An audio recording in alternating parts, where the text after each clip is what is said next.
On poursuit avec un cinquième intervenant, M. Michel Benoît, qui veut parler du rôle d'évaluation 2011. Alors, bienvenue, M. Benoît. Court préambule, maximum 1 minute et votre question. On sait que le rôle d'évaluation depuis 2007 à Montréal a augmenté à peu près de 70 %. Selon le dernier rôle d'évaluation 2011-2013, le terrain de la Ronde ne vaut que 32 $ le mètre carré. Le terrain du casino ne vaut que 97 $ le mètre carré. Les parcs dans les quartiers centraux valent à peu près 550 $ le mètre carré. Le cimetière Côte-des-Neiges vaut à peu près 300 $ le mètre carré.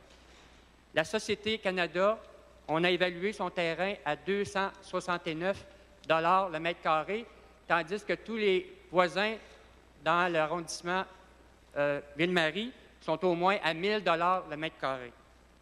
Même le bâtiment de Radio-Canada a été dévalué de 6 %.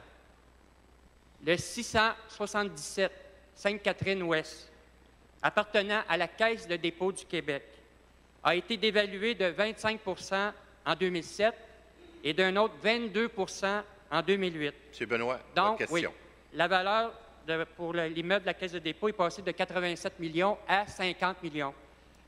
Je constate encore une fois qu'il y a encore du traficage de valeurs foncières qui amène des diminutions de taxes de certains immeubles qui appartiennent au... Vous avez raison. Alors, le mot traficage est antiparlementaire. Vous allez retirer ça.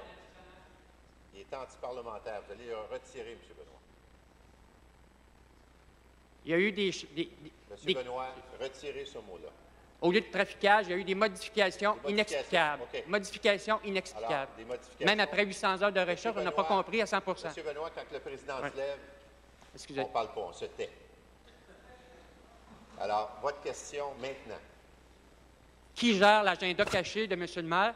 Est-ce que M. le maire va défendre les Montréalais pour que tous les citoyens, qu'ils soient résidentiels ou corporatifs, payent les taxes qu'ils doivent payer? La question est posée. Merci de votre question. En réponse, M. De Souza.